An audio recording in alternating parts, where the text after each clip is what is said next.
हमें पूरी उम्मीद है कि महाराष्ट्र तेलंगाना के धरती पे गारंटीज डिलीवर करेगी। अल्टीमेटली महाविकास आघाड़ी और कांग्रेस पार्टी है जो गोर गरीबों के साथ है, वर्कर्स के साथ है। तेलंगाना के मुख्यमंत्री शहर मध्य में उनका बहुत बड़ा फॉलोइंग है। हमारे यहाँ पावरलूम बीड़ी वर्कर्स है और बहुत बड़े पैमाने में जो तेलंगाना और आंध्र प्रदेश से माइग्रेट हुए हैं ये सारे वर्कर्स यहाँ पे है। तो उनको आज संबोधित करने के लिए रेवंत अन्ना सोलापुर आए हैं और 2 सभाएं हैं उनकी और एक बीडी घरकुल में भी एक 5-10 मिनट जरूर जाएंगे। और पहले जैसे हर प्रोग्राम के पहले वो मार्कंडेय महामुनि का दर्शन मंदिर में भी लेंगे और दोनों सभाओं के पहले। इतना ही मैं कहती हूँ और मैं रेवंत अन्ना को रिक्वेस्ट करती हूँ कि वो प्रेस को संबोधित करें। Thank you. पत्रकार मित्रों नमस्कार। मैं उत्तर प्रदेश या मध्य प्रदेश और कहीं नॉर्थ इंडिया से नहीं आया। आपके बगल के राज्य तेलंगाना से आया हुआ हूँ, क्योंकि यहाँ बहुत सारे हमारे परिवार के लोग सोलापुर में कम से कम 50% तेलंगाना से यहाँ रहकर यहाँ महाराष्ट्र विकास के लिए वो लोग बहुत कुछ मेहनत कर रहा है। उन लोगों को मैं धन्यवाद कहना चाहता हूँ। और आगे महाराष्ट्र विधानसभा में जो चर्चा होना था, नरेंद्र मोदी जी 3 बार प्रधानमंत्री होकर 2014 में जो वादा किया था उन्होंने पहले चुनाव में, वो वादों के ऊपर अगर बहस हुए तो ठीक रहता था। अगर वो नहीं है तो महाराष्ट्र में बीजेपी, एकनाथ शिंदे जी, अजित पवार जी पिछले 2 साल जितना महाराष्ट्र राज्य में लूटमार किए उसके बारे में चर्चा हुआ तो ठीक होता था। मगर मोदी जी, उनके परिवार ने उन लोगों को बोलने के लिए कोई कुछ कामयाबी नहीं है। इसीलिए कांग्रेस के खिलाफ, खासकर कर्नाटका राज्य के सरकार कांग्रेस के, तेलंगाना राज्य सरकार कांग्रेस के और हिमाचल प्रदेश कांग्रेस राज्य के सरकार के खिलाफ बोलने में लगे कि इसीलिए मैं सीधा सीधा जवाब देना चाहता हूं कि तेलंगाना राज्य में सितंबर 17, 2023 श्रीमती सोनिया गांधी जी नेतृत्व में मल्लिकार्जुन खड़गे जी के साथ हम लोग राहुल गांधी के सहकार लेकर 6 गारंटी हम 4 करोड़ तेलंगाना जनता को दिया हुआ है। उसमें पहले मुद्दा किसानों का मुद्दा। हिंदुस्तान में सबसे ज्यादा खुदकुशी हो रहे महाराष्ट्र में, किसानों का खुदकुशी। दूसरी राज्य था तेलंगाना। तो इसीलिए हम लोग सोचकर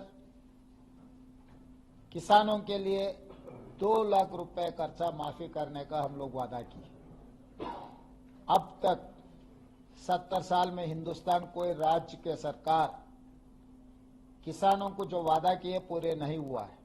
मगर तेलंगाना राज्य में 25 दिन में 18,000 करोड़ रुपए किसानों को 2 लाख तक खर्चा माफी किए। 23 लाख किसानों को परिवार को उनके खाताओं में ये पैसे हमने डाला है।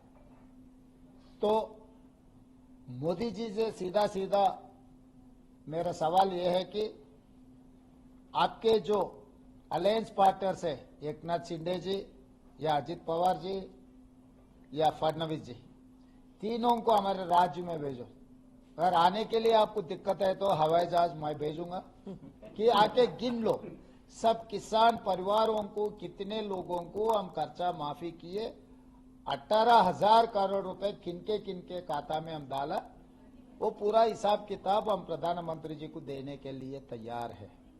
इसीलिए मैं मोदी जी से, आप हमेशा झूठ बोलते रहता है, अब जब तक झूठ बोलना नहीं छोड़े तो तब तक मैं सच्चा बोलते ही रहूंगा। इसीलिए आज इधर मैं हाजिर हुआ हूं। और दूसरी बात रहा बेरोजगार। मोदी जी ने यह वादा किया था 2014 में, हर साल 2 करोड़ नौकरी देने के लिए वादा किया। 3 बार प्रधानमंत्री रहे बन चुका है, 11 साल हो गए। अगर हिसाब किए तो 22 करोड़ नौकरी देना था। और पिछले साल लोकसभा में मैं सवाल किया था केंद्र सरकार को, मोदी जी ने यह जवाब दिया 10 साल में 7 लाख नौकरी दिया हुआ है। इसका मतलब 1% भी मोदी जी जो वादा किया था उसमें से 1% भी वो अमल नहीं किया। मगर तेलंगाना राज्य सरकार ने सोनिया जी, मल्लिकार्जुन खड़गे जी के नेतृत्व में 10 साल में 50,000 नौकरी हम लोग दिया। सरकार नौकरी, वो भी प्राइवेट नहीं है, प्राइवेट सेक्टर की बात नहीं बोल रहा हूं मैं। तेलंगाना राज्य सरकार के नौकरी 10 महीने में हम लोग 50,000 नौकरी दिया। अगर इन लोगों को शक है तो हमारे हैदराबाद शहर में LP stadium is quite popular. 50,000 सरकार, जिनको सरकार नौकरी मिला उन लोगों को सबको वहीं एलपी स्टेडियम में बुला लेता हूं। आप लोग गिन लो, अगर एक भी कम पड़ा मैं माफी मांगने के लिए तैयार हूं। अगर नहीं है तो तेलंगाना के ऊपर जो इल्जाम रखने के लिए जो भारतीय जनता पार्टी कोशिश कर रहा है वो लोग माफी मांगना पड़ता, क्योंकि हम लोग जो गारंटी दिए वो गारंटी निभाते जा रहे हैं।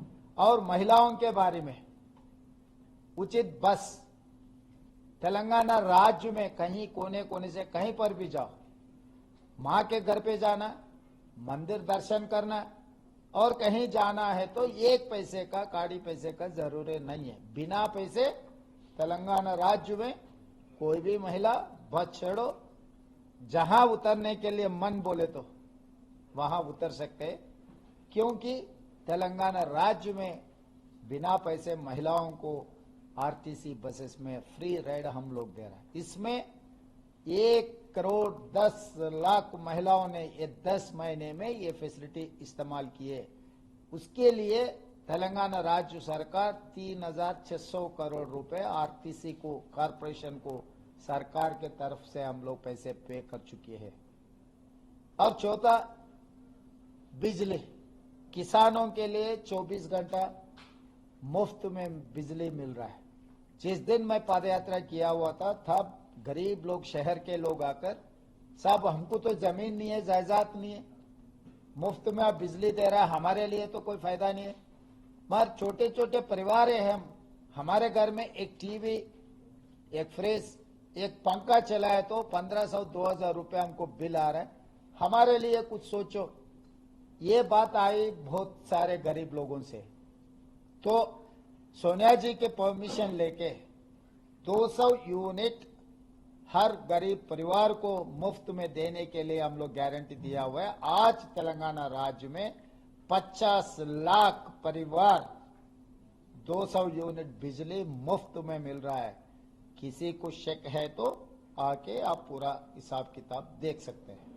और सिलेंडर 2004 से 2014 तक सोनिया जी के यूपीए चेयरपर्सन के नेतृत्व में मनमोहन सिंह जी ने Deepam, in Telugu it is called Deepam, I don't know what is the brand name is, हम लोग गैस स्टोव एंड सिलेंडर के साथ साथ 400 रुपए में सिलेंडर दे रहा था। मैं, आप भी मिडिल क्लास है, आपके भी परिवार में आपके माँ या बहन, उसका दाम कितना है आपको तो पता होगा। 1100 रुपए में आज केंद्र सरकार ने महिलाओं का पैसे लूटने में लग गए। मोदी जी ये नजराना दिया हुआ है महिलाओं को, 400 रुपए का सिलेंडर आज 1100 रुपए हो गए। मगर तेलंगाना में 500 रुपए में हम लोग महिलाओं को सिलेंडर दे रहा है, गरीब लोगों को। जितना पूछे उतने सिलेंडर्स गरीब परिवार को मिल रहा है, वो भी 50 लाख परिवार लोगों को आज वो सिलेंडर 500 रुपए में मिल रहा है। तो इसीलिए इसके अलावा भी जो इसके बगल में जो Karimnagar, Nizamabad beedi workers, otherwise Padmashali workers, Gulf जैसा सोलापुर है, वैसे बहुत सारे लोग गल्फ गए हुए। गल्फ में उन लोगों को कुछ भी हो गए, डेथ हो गए, उनके परिवार के लिए कुछ हो गए तो पहले डेड बॉडी भी नहीं ला रहे थे। डेड बॉडी लाने के अलावा 5 लाख रुपए उन लोगों को हम पैसे दे रहा है। और किसानों को कुछ हो गए तो हम लोग 5 लाख रुपए इंश्योरेंस, हर किसान को अगर डेथ हो गए तो 5 लाख रुपए हम दे रहे हैं। किसानों का agriculture farm insurance also we have covered. तो हर जगह में, और दान का भी, यहां पर किसानों को एमएसपी नहीं मिल रहा है महाराष्ट्र राज्य में, खासकर सोयाबीन, इसके तो बहुत तकलीफ है। मैं बहुत किसानों से मिला हुआ, उन लोगों की तकलीफ है, सोयाबीन कोई खरीदने वाले नहीं है, खरीदे तो भी 3000 भी नहीं मिल रहा है। पर तेलंगाना में धान सबसे ज्यादा इस बार, इस साल कांग्रेस सरकार बनने के बाद 65 लाख एकर्स में धान 1,50,00,000 मेट्रिक टन धान मिला हुआ है। एमएसपी के साथ साथ 500 रुपए हम लोग तेलंगाना में बोनस दे रहे हैं। तो किसानों के लिए, निरुद्योग युवता के लिए, महिलाओं के लिए, गरीब लोगों के लिए, और इंदिराम्मा हाउसेस, गरीब को घर देने का 5 लाख रुपए, जनरल एससी एसटीज को 6 lakh rupees. We have sanction 4,50,000 in this first year. तो इतने सारे गरीब लोगों को हम लोग गारंटी देकर, गारंटी अमल हो रहा है। तो आज बीजेपी, शिवसेना, एकनाथ शिंदे, एनसीपी, अजित पवार तीनों मिलकर हमारे राज्य के खिलाफ, तेलंगाना में गारंटीज का अमल नहीं हो रहा है तो महाराष्ट्र में कैसे हो जाएंगे? पैसे कहां से लाएंगे? आसान है पैसे का मामला। जो इन लोगों लूट रहा है, ये लूटना छोड़ दिए तो बस है, सबके लिए पैसे एकदम बस हो जाएंगे। तो केसीआर ने, चंद्रशेखर राव, ये भी इनका ही हमशक्ल, वो लूट रहा था। 10 साल 2 बार मुख्यमंत्री बनकर तेलंगाना राज्य को पूरा लूट लिए। एक बार लोग तय कर लेके उनको हटा दिए, हरा दिए। तो कांग्रेस सरकार ने बनाया, सब लोगों को जो गारंटी दिया हुआ है हम लोग आज अमल कर रहे हैं। इसके लिए मैं ज्यादा उन लोगों के खिलाफ नहीं बोलना चाहता हूं, मगर एक सवाल करना चाहता हूं जरूर, क्योंकि मैं मुख्यमंत्री हूं, मैं अमल कर रहा हूं। हर डेटा रियल टाइम मेरे डैशबोर्ड में है, हर किसी को क्या जवाब, क्या मिल रहा है, क्या नहीं मिल रहा है, किनको तकलीफ है, हर मिनट मेरे कने डेटा तैयार है। इसीलिए आप एक टीम को भेजो। अगर यहां पर राज्य में चुनाव हो रहा है, चुनाव से के वजह से अगर इन लोग नहीं आए तो केंद्र सरकार से एक मिनिस्टर्स टीम ऑफ तेलंगाना को भेज दो। कल 11 बजे को अगर आना है तो मैं चीफ सेक्रेटरी को यहीं से आदेश देता हूं, केंद्र सरकार से कोई भी टीम आए, यूनियन कैबिनेट मिनिस्टर्स के एक टीम को भेजो तेलंगाना, हैदराबाद। हम लोग पूरा हिसाब किताब को आपको दे देंगे। फिर अगला दिन आके उसमें कम पड़े तो यहां पर मैं यहीं रहूंगा, कल पुणे में रहूंगा, वहां के वहां ही मैं माफी मांगता हूं। नहीं तो आप झूठ बोलना छोड़ दो। मोदी जी, आप 3 बार प्रधानमंत्री हो चुके हैं। अगर आप जो वादा किए, जो गारंटी दिए, मोदी गारंटी, वो मोदी गारंटी के बारे में आप बोलो, हम बहस करेंगे। मगर आप आपके गारंटी में कुछ कहता है नहीं। आपके 3 लूटमार दोस्तों के बारे में चर्चा नहीं होने देते, और 2 डबल इंजन। डबल इंजन का मतलब क्या है? डबल इंजन का मतलब अदानी प्रधानी दोनों मिलकर मुंबई शहर को लूटने के लिए कोशिश कर रहा है। धारावी में गया था, धारावी को लूटने के लिए, मुंबई को कब्जा कर लेने के लिए कोशिश कर रहा है। क्योंकि उनके हाथ में दिल्ली नहीं है, केजरीवाल है, उनके हाथ में कलकत्ता नहीं है, दीदी कने है, उनके हाथ में चेन्नई नहीं है, स्टालिन कने है, इनके हाथ में बेंगलुरु नहीं है, सिद्धरामैया के कब्जा में, सिद्धरामैया की जगह में है हैदराबाद। हमें उन लोगों को बचा लूटने के लिए एक ही मुंबई के ऊपर ज्यादा ध्यान है, ज्यादा प्यार है। अदानी और प्रधानी इसीलिए सूरत से निकलकर मुंबई आकर मुंबई धारावी को लूटकर गरीब झोपड़ी पट्टियों को हटा के यहां पर सरकार बने तो एकनाथ शिंदे रहा, अजित पवार रहा, इन जो हुकुम जारी किए वही अमल करने वाले हैं।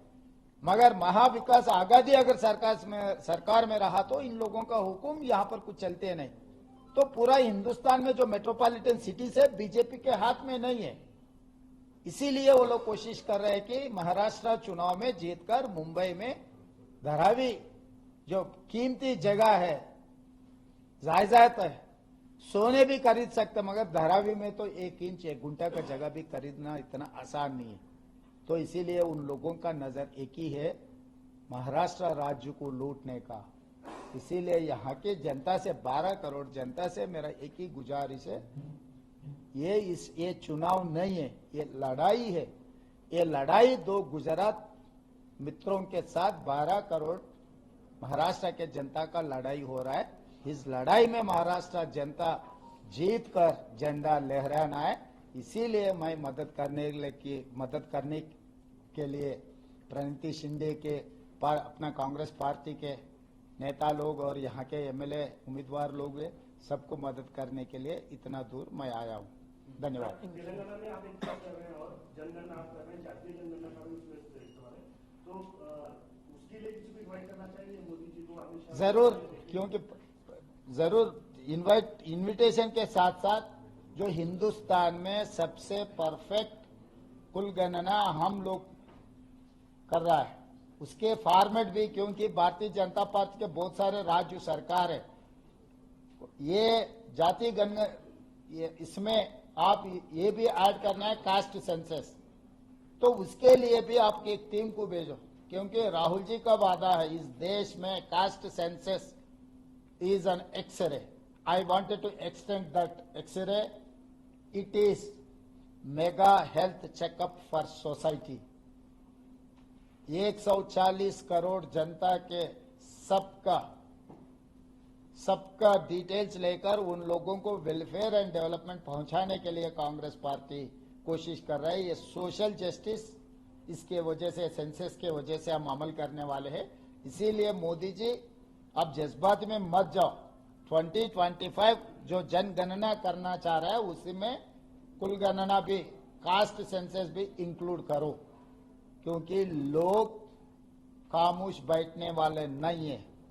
आप लोगों को ऐसे भी पता है, legally converted OBC Modi ji, पहले वो मुख्यमंत्री बनने से पहले वो फॉरवर्ड कास्ट में था, मुख्यमंत्री बनने के बाद लीगली उनके जाति को ओबीसी में कन्वर्ट कर दिए। सो लीगली कन्वर्ट हुआ आप ओबीसी में, मगर बाकी ओबीसी जनता का क्यों गिनने में आपको दिक्कत है? सर सर्वे कुटुंब समग्र सर्वे మా వాళ్ళంతా ఇక్కడ ఉన్నారు, వాళ్ళ ఆస్తులు అక్కడ ఉన్నాయి, సర్వేకి ఇబ్బంది అవుతుంది తీసుకుంటే లేదు, అక్కడ ఎవరున్నా వచ్చి చెప్పొచ్చు, వాళ్ళు ఒక పర్సన్ ఉన్న డీటెయిల్స్ ఫిల్అప్ చేస్తే సరిపోతుంది. It is not necessary to attend everyone. Ask them to come, even single person from their family, they can come, they can give the details. So అట్లాంటి ఇబ్బందే లేదు. ఒకవేళ లేకపోయినా వాళ్ళ ఆఫీస్కి వెళ్ళి ఇవ్వచ్చు, వాళ్ళ ఫ్యామిలీలో ఒక్కరైనా అక్కడికి వచ్చి ఫిల్అప్ చేసి ఇవ్వచ్చు. లేదు లేదు, తప్పు. అట్లా ఎవరైనా చేసినట్టు ఆ వివరాలు నాకు ఇవ్వమని ఇమ్మీడియట్ గా అధికారుల మీద చర్యలు తీసుకుంటా. తిరస్కరించడానికి ఎవరికి అధికారం లేదు. పూర్తి వివరాలు 100% వివరాలు సేకరించడానికే మేము ఆదేశాలు ఇచ్చినాం. ఒక రోజు వెనక ముందైనా ఆఫీస్కి వెళ్ళి కూడా వాటి వివరాలను ఇవ్వచ్చు.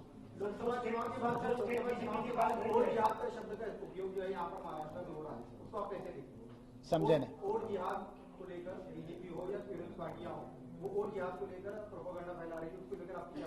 अभी बीजेपी का काम वही है ना, उससे ज्यादा क्या है उन लोगों को? अभी 3 चुनाव मोदी जी प्रधानमंत्री बनने के बाद पहले चुनाव से लेकर आज जो चुनाव हो रहे महाराष्ट्र राज्य में, उन लोगों का काम ही एक ही है, उन लोगों का दूसरा कोई बात नहीं है.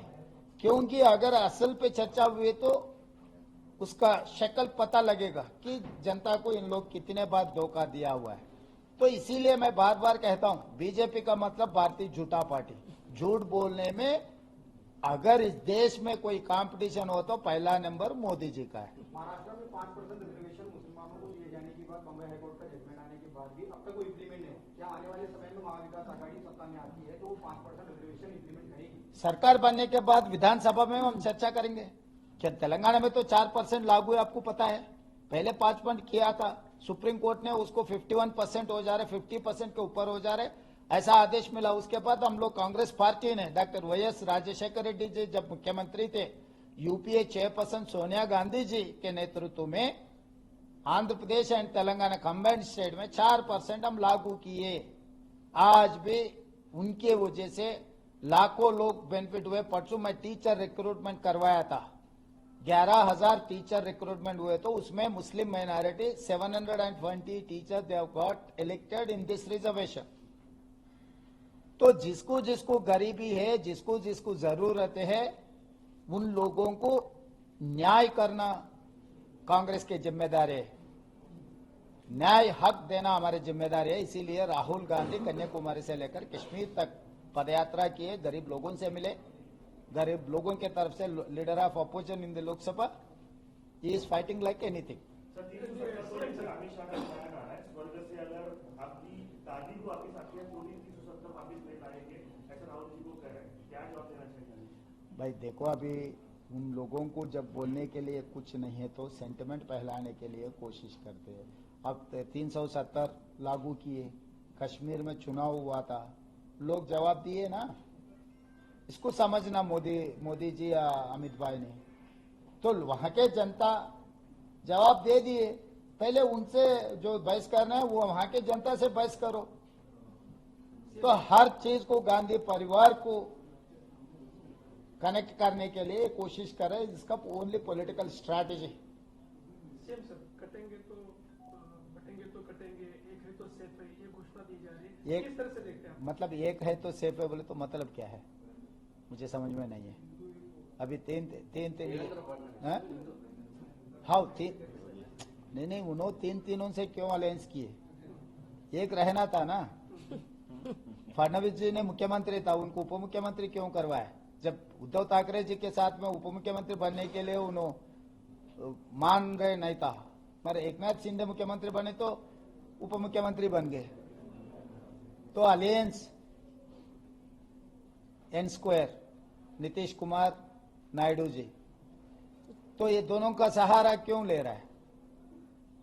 इसीलिए ये सब एक जमाने में सुनते थे लोग, इसका एक्सपायरी डेट खत्म हो चुकी है। मोदी गारंटी का एक्सपायरी डेट खत्म हो चुकी है। अभी मोदी जी इसीलिए मेरे ख्याल से आज या कल देश छोड़कर कहीं विदेश जा रहा है। नहीं, जब महाराष्ट्र राज्य में चुनाव हो रहा है, मोदी जी विदेश जाने के लिए कोशिश कर रहा है। इसका मतलब आप समझ सकते हैं, महाविकास आघाड़ी सरकार बनाने वाले हैं महाराष्ट्र राज्य में। गोधरा हत्याकांड पर आधारित साबरमती मूवी अभी रिलीज हो चुकी है और हमारे प्रधानमंत्री जो है वो उसका खुलकर समर्थन कर रहे हैं। अब तक गोधरा हत्याकांड पर कांग्रेस की तरफ से फेक नैरेटिव सेट किया गया था, ऐसा उनका कहना है।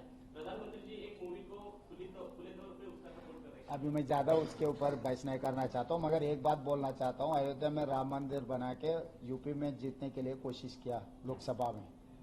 वहां के जनता तो अयोध्या खासकर उधर इधर छोड़ दो, जहां पर अयोध्या मंदिर है वहां का लोकसभा समाजवादी पार्टी ने जीत ली है। तो हर बार जो कम्युनल सेंटिमेंट को एक्सप्लॉइट करने के लिए कोशिश किए तो कुछ मिलने वाले नहीं है, काले हाथ से जाना पड़ेगा। धन्यवाद। Thank you.